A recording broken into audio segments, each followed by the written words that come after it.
Welcome to the Afterlife podcast. This is your host, Pooja Chilukuri. Today's guest is Blaise Kennedy, and Blaise is joining us from British Columbia, Canada. He is a spiritual teacher who has students all across the globe. Today, Blaise is going to share some of his expertise with us. His focus is mainly on relationships, interconnectedness, consciousness. These are topics we will be discussing today, as well as spiritual awakening and non duality. Welcome to the show, Blaise.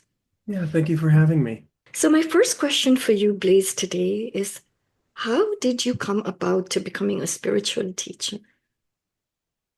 Yeah, well, it depends where you want to start the story. I didn't start my life knowing anything about this, or at least not remembering anything about it. Um, so I had lots of challenges early in my life as a child and as a teenager. And when I was 24, I really got my start in life. I'd say my life kind of started when I was in my mid 20s. I went to treatment for drug addiction. That's just where my path ended up. And when I was in treatment, first off, I felt like, again, like my life was starting, not ending. And I just had the sense that this is what I was going to spend the rest of my life doing, both my, like my work, obviously. I was really not well. So I fell in love with doing my work, but also just had a sense that this is what I was going to do professionally. So from the time I was 24 on, it was all about getting myself to the future state where I would be able to work in this field. And it took me maybe ten years before I started working, through which, yeah, there's a long and very intensive process of waking up. So that's where kind of I got the first idea of it. But if you ask me now, I would say that it was just destiny. It's just a matter of time. It's just karma. It's just what I am going to do. Thank you. Thank you, Blaise. Well, I'm excited to have you on today because there are certain vocabulary that I keep hearing in spiritual circles, and I would love to have a discussion around that for you to break that down for us a little bit Mhm. and educate us. And the first word that I keep hearing is consciousness. And when I think of consciousness, I think of just being not asleep in my bed, being awake and processing information. That's a very basic understanding that I have. So can you expand on that word for us a little bit? Yeah, I'd love to. So the model that we grow up in the West, especially, is a materialist model. And the basic idea is that of materialism is that the world, the substance of the world is physical or material, and this phenomenon of experiencing arises out of the material world. And so I have consciousness. It's like some quality that is imbued or arises out of my material conditions. And that's kind of how I, again, when I describe my beginnings, that's what life felt like for me Mhm. at the beginning. And now I would actually invert that reality. I would say that consciousness is experience itself. And all matter, all form, all substance is an expression of consciousness. So, in this definition, everything that exists is consciousness. That's the fundamental nature of reality. In religion, they might call it creations. They might, through the story of the parable, they might say, God created the world. What they're speaking to is that the life is an expression of creation. It arises not independent from consciousness, from the experience of being, but that is the foundation. The foundation of life is the experience of being. And so when people talk about consciousness, they can be speaking about very specific facets of experience. That's, I guess, legitimate. But for me, everything is consciousness. The substance of life, the form of life, the nature of life is that it is consciousness. So Mhm. this consciousness exists as a sort of a spectrum that includes all phenomenon. A simple or a one very powerful facet of that is the experience of being aware, the sense of being an awake Mhm. witness. This would be considered a property of consciousness, as would the light of the soul, the motion of your body, the physical matter as well. So that's where I would start, is life is consciousness. But you touched upon something, and I'm curious. So awareness is just a part of consciousness. It because I was using those words interchangeably before, but I have so they are separate. So Well, so this is again, there is so much variation within language, within mhm, spirituality and awakening. This is mhm, how I would define the terms. Awareness tends to, in my world, awareness is how we describe a very particular quality of consciousness or of life. And it's a sort of a spacious, awake presence. And uh, I would not call this separate any more than I would call the colors of the rainbow separate. mhm, But we have to describe, it's very helpful to describe the unique properties of this spectrum that consciousness is mhm, as being unique. Awareness as an awake space is not the same as my pen, right? You mhm, can, in one hand, you could say, there's only one consciousness, which is all inclusive, and that's true. mhm, But for so many usages, it's really important to recognize the discrete properties that consciousness has. And so I would use awareness to represent one particularly spacious quality of consciousness that often lies in the background, doesn't get noticed so much. Yeah, so that would be my answer to that. Gotcha, gotcha. And I've also heard like people talk about we exist within like this overall consciousness, and they talk about energy fields. Can you explain that a little bit? Yeah. Okay, so first, the when consciousness in my world, the first property of consciousness is awareness. And one way to orient people to a consciousness or a life that is where consciousness is fundamental is to notice that everything that you've ever experienced, whether it is a thought or a rock or the things that happen in the world, all of them exist within your awareness. That's the place that life happens. So Mhm, we can learn to orient to consciousness as not a phenomenon that happens in the exterior of our consciousness. It's not out there. Respective to your experience of being aware, right now, you are aware. Everything happens inside of your awareness. mhm, So this is a shift in focus, a shift in the way we orient to life. There's one place where life is happening, and that's awareness. And for some people, this can make a lot of sense. For other people, not so much. Again, awakening is all about a progressive realization that happens over time. So in my experience, what I would orient us all to right now is this conversation, the room you're in, everything that your experience exists within the space of your awareness. If it didn't, well, then you wouldn't be aware of it. Now, not only is awareness the sort of vessel or the space which all things exist, this space is full of all of these other properties of consciousness. Namely, you named energy, which could you be used to describe everything, but I would also call light an even more subtle phenomenon. So when we talk about like living in a field of energy or in structures of light, like there's so many ways we can focus on the present moment and notice different qualities or dimensions of consciousness. mhm, And where I've spent a lot of my time professionally is on the fields of energy that sort of pervade our life. And if just as a way of like, how do people who aren't practicing know that fields of energy exist? Well, it's the place that you care about people. This is a really good way to feel it. Like if you have a like a loved one that dies, like the place where you care, the place where you feel connected to them exists at the subtlety of energy. So when we want to look at fields of energy, the sort of tool that we use is our own caring, whether that's positive or negative, whether we feel angry about something or sad or we feel great love. It's through our care that we are all connected. And this is how you, through your body and feeling this, is how you learn to access a world of energy where all beings are interconnected.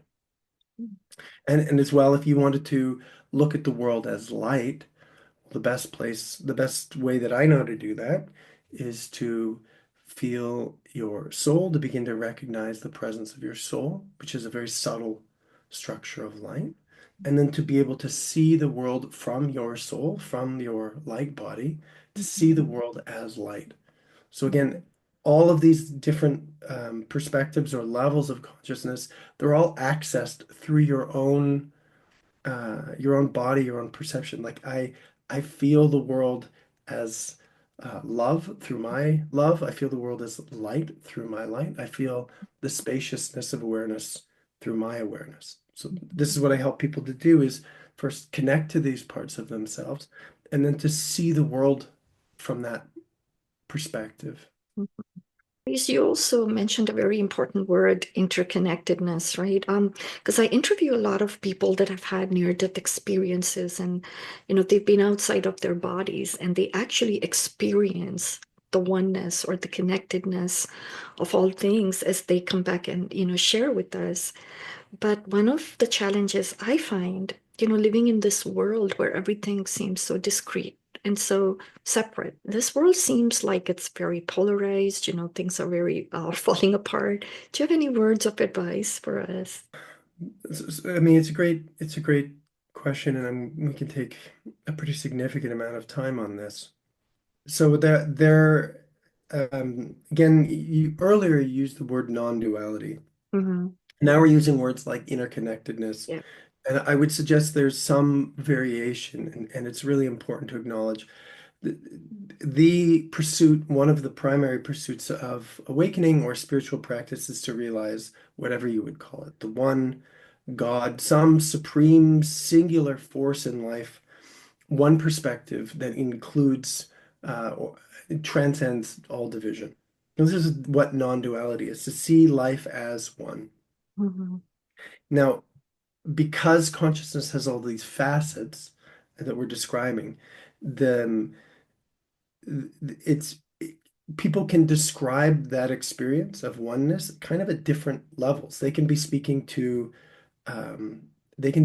to interconnectedness. They can be speaking to um, at a heart level, at a level of love, at a level of light. They can be speaking to it to some degree when they talk about awareness. So it's really important to notice that there are lots of perspectives on awakening that you have along the way, and that the non-dual one, for me, the most true non-dual one, is the recognition that all life is one creation. Hmm. And this is what we are all like, we are all moving towards, um, especially spiritual seekers who contemplate this question deeply. We're all moving towards the realization that life is one thing.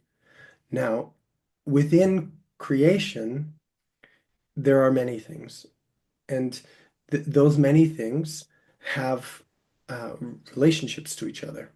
Hmm. So, for example, like if you have a deep love and feel very connected to someone in your life or an ancestor, you don't become one in a way that loses differentiation. You have a sense of mutual care or connection. Hmm. But that's a little bit different. It's kind of refined. So most of what is occurring within consciousness, whether you're in your body or not, whether your ancestor alive or not, is is a beautiful structure of interconnectedness. And so this is often what we experience when we relate to what's happening within the universe in all of the beautiful subtle dimensions. It's not necessarily that life is without distinction or differentiation, but that there's like a beautiful structure. There's a beautiful structure that is not, that doesn't have the same level of separateness that we're used to.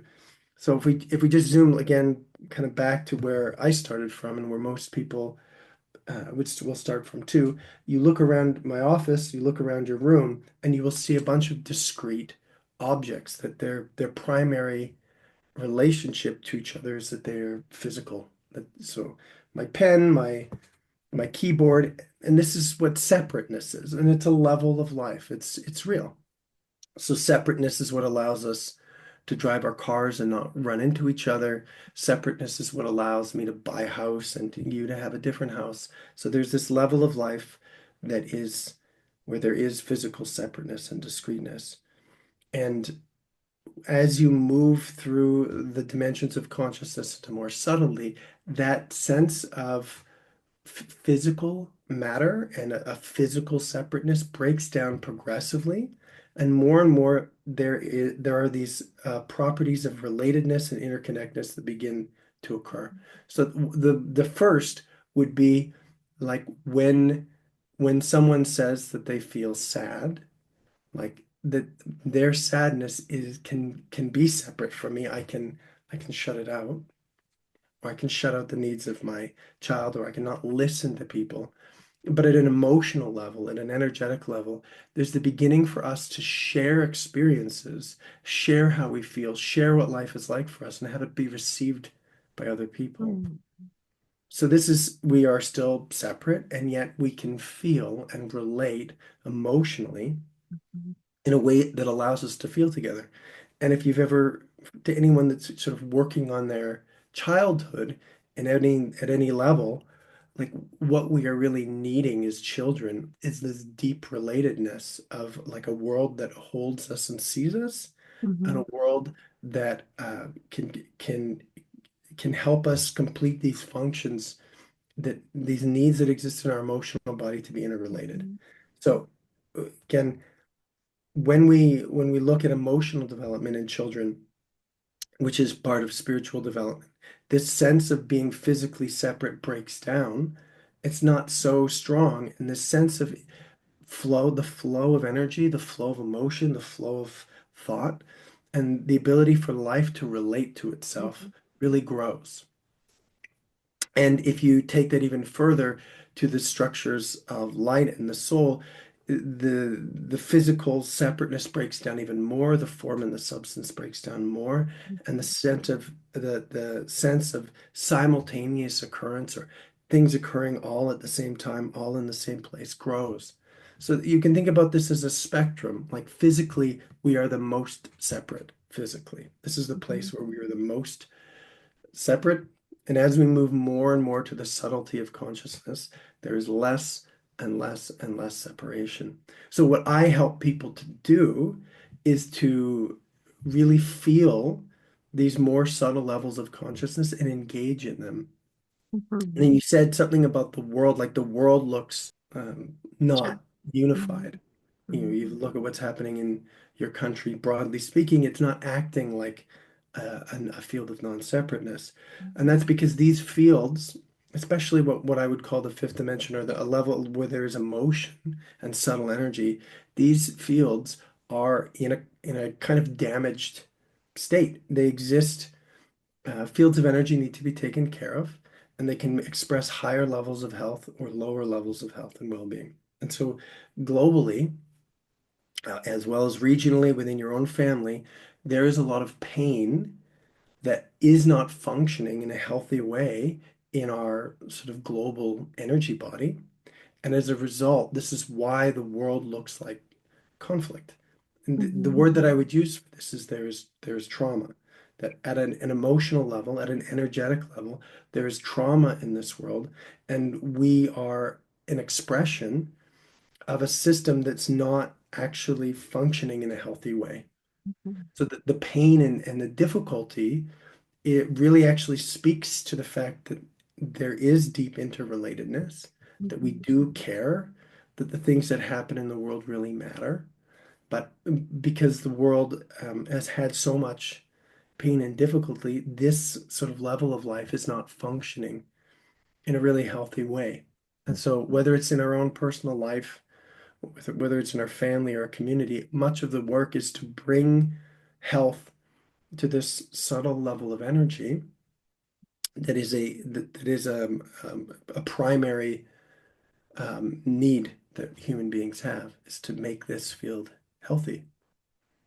One thing that comes to mind, when I hear of or read about spirituality, a lot of people talk about self-actualization, self-realization, but what I'm hearing you say is a little bit different. You're actually advocating the connectedness and the relationship as a means, this is what I'm hearing, as a means for healing, as a means for growth and spiritual development as well. Because I think it's something that we don't hear addressed often is the healing through the relationships and the connectedness. Because on some level, I think humans do relate to other humans, no matter our differences. If I watch the news and I see someone getting killed or hurt, it hurts me, you know, even though I may not know that person. So I think I'm hearing you say that is this true that you're helping people to tap into that part of themselves? Well, I'm trying to help people tap. Yes, I'm trying to help people tap into as many parts of themselves as they can, and because they all work together. This whole spectrum that we are beginning to outline is one object, one Mhm, functioning unit that works together. And in spiritual development, there tends to be a real emphasis on personal development. mhm, And so that can be my own personal awakening, that can be my own sort of personal alignment with my soul, that whatever it is, and of course we want that. But because these fields are by nature interrelated, whether it is the fifth dimensional field of love as exists as our bodies or as our world, or the higher dimensional structures of light that exist and the soul that we are sort of incarnating, all of these fields, all of these structures are by nature interrelated. And so it doesn't make sense to emphasize personal practice because the strength of my field is dependent upon what is happening in my family and what is happening in my world. And when I seek to wake up, when I live, if we say, well, people start in this way as Blaise did, of all I can see and feel, all that is real to me is the material world. These worlds of love and light are not perceptible to me. Why is that? It's not because I am some sort of unevolved being. It's because the process of me incarnating and growing through my life has occurred in this living field that is our world, that is our universe. And through that process, I have not been able to realize my potential because the field that we live in, the world that we have lived in, has not allowed for my highest potential. mhm, So by the time we are trying to wake up, by the time anyone is trying to have some kind of awakening or has an awakening, mhm, the reason that they have to wake up in the first place is because the world and the field that we live in is not in a healthy state. mhm, Otherwise, if the world was in an sort of an optimal state, I mean, you can't quite name what is optimal, we wouldn't have to go through this process of sort of forgetting and remembering. That happens because the world is not capable of developing consciousness through each human life. So when we look at a global awakening, which is my primary concern, not an individual's awakening, what we're talking about is like creating soil that every human being can be born in and arise in through that allows them to fulfill their personal and spiritual potential. mhm, So because that is my concern, this is where I put my attention is how do we actually change the soil, the foundational qualities of consciousness that I'm naming, how do we change those to support higher and higher levels of human consciousness? And so, yes, individual effort is important, but what's more important to me is collective effort. mhm, And also to say, like, when you want to change patterns in your life, like when you have negative beliefs or um, you have pain that you carry, or you have limitations in yourself that you're seeking to transform, whatever they are. mhm, In my work and in my experience, the fastest way to change them is actually to relate, is actually to share and to communicate with people and to learn how these fields of energy function. Like the reason that we hold on to things isn't because there's something wrong with us. The reason is because primarily because there isn't a field around us that has been able to receive and digest our experience. So we're not actually built to hold on to things. We are built to participate in an interdependent world. We are created to express and to participate in life. And so the things that people are carrying, for me, these are the places in which they have not been able to participate in life, where there has not been a world or a field that has been able to receive them. So this is my view broadly, is if people want to change their life, the most valuable thing that they could do is put themselves in a very healthy field that is Mhm. really available to them, that can see them and feel them, and the things that they carry, like they will move into relationship is the place that your feelings are built to go. Relationship is the place that everything about you is built to move. So if you want something in you to move, you can try through personal effort. You could go to a cave and try and sit it out. You could have your personal practice, but in my experience, consciousness is evolving in a way that it's actually much easier to move energy. It's much easier to update our lives and to change the patterns we live through by sharing them with other people in a very particular embodied way. It's much easier to do that by sharing it than it is by personal effort. Mhm. Thank you. Thank you for those words, please. I agree. I absolutely agree. I think it's very healing, especially if the relationships we're in is validating. Like you said, everybody wants to be seen and heard, and that's pretty important. But I do have a question about the word awake or awakening.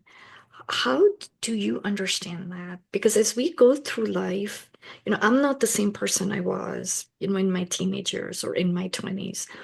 And a lot of people, when they have an awakening, it's an event or something happens.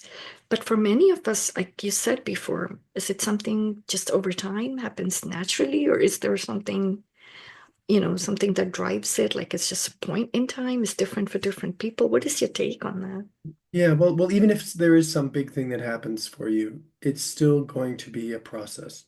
Yeah. So there are three processes that I would name. I mean, what people call a spiritual awakening gets to be really broad. It's a change in perspective about life. I mean, that would be its broadest definition. But I would name there three processes which I'm supporting, and all three of them can have their own kind of developmental process.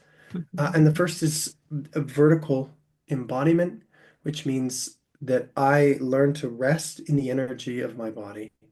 So traditionally in Eastern systems, this is called the chakra system, from your crown to your root. It's Mhm. the ability to sit in this body in an open way, for this body to open to life. Now, again, in psychology or in therapeutic traditions around trauma, they would this process is it's your developmental process through your life. So if your heart is chakra is closed or your sacral chakra is closed, like we look at like what are the events that have created that? Well, like how did it come to be that your heart or your crown or any other part of your body is closed to life, and we support that relationally. So you could call that any opening in the body is part of a progressive spiritual awakening. Like if you have a heart opening, if you have an opening in your head, if you have an opening in your root, all of these are part of an Mhm. opening process in the body, which changes consciousness, it changes what's available to you, and it is progressive because it's not just that you would have your crown open or your heart open or your sacral chakra open. And even if they are open, so to speak, that's not a complete thing because your life just keeps going on. You just keep getting more and more and more open. So this is one sort of line of development, which is I would call your vertical line of development. It's the process of embodying sort of an open, living consciousness through all parts of your body. And the second uh, developmental process is the process of incarnating, which means that when we are born, the process of being born and living can also be seen as the process of light landing in this world and expressing itself through the body in a kind of a horizontal way. And so this leads to this kind of like a timeline that moves forwards and backwards of light that is your whole living and dying process. And so the way that this is realized, and it's very connected to vertical development. So as you learn to be in your body, you may recognize at some point the presence of your soul. And then there is a process of remembering or integrating the entire process of your life and what has come, come before. So anything soul related also is part of progressive development because over time you have more experiences, your sort of body of experience grows, but also as you learn to relax and your consciousness opens up, you can sink further and further back in time and absorbing more and more of your soul experience. So more and more of your soul becomes you. Similar to the vertical line of development, like when you learn to embody, you become you as a human being become more parts of yourself. This is Mhm. just as true with your soul as you integrate parts of your soul and as you learn to sort of welcome the presence of this light in your life, you become a bigger person that includes more and more life experience. And this is again something that I support. So you can have an awakening at a soul level anywhere in this process. A lot of the people that you are talking about, when people have out of body experiences, they are having like a soul level realization. They are moving through the universe at a soul level and having all kinds of experiences which would be qualified as awakening. And then so the third process that I would name that qualifies as awakening is that we follow the source of our soul back to its source.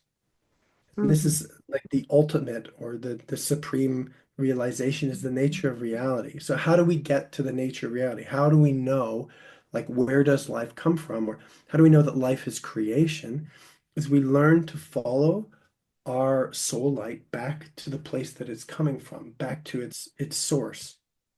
And so this whole line of development is also part of awakening. And so we can have an awakening of the nature of reality itself in the many facets as well at which that can present itself. So these are the three life processes which I would emphasize are are what awakening is, and people can engage in them. Some of the language around spirituality, when someone breaks it down, it's really great. So thank you. Thank you for doing that for us. And another question I have for you, Blaise, and this relates with your work. When would someone reach out to you? Um, when they heard something that resonated with them at some level. So my job is to offer, I name these sort of three developmental processes. And it's the same for everyone, that there are parts of what I'm suggesting that will make sense and be resonant for you, and there are parts that won't make sense and won't be relevant, Mhm. just as it was for me. Yeah. And the way that we start is we just find the part that really resonates with you. So, for example, like, and I try to offer a really broad spectrum of like what that could be. So, you have conflict with your child, and you realize there are these patterns in your life, relationally and emotionally, which aren't working. And I say, absolutely, we can meet there. Because what we're going to do is we're going to sink into our bodies. We're going to feel the emotions are present, and we're going to start relating at this sort of fifth dimensional emotional level. And we're going to be building out this field of energy through which you relate to yourself and relate to others. We're going to really work on this vertical line of development and the opening of the body. And as we do that, again, to do that, it's going to get deeper and deeper. And then we're going to start to cross over into these other lines of development related to the soul or the process of incarnation. Those will show up eventually. But somebody else might come to me as I have people who come from a different direction. They're not working on relationships so actively in their life. They have this sense of like maybe they've had an out of body experience. Maybe they have this sense that they come from somewhere else.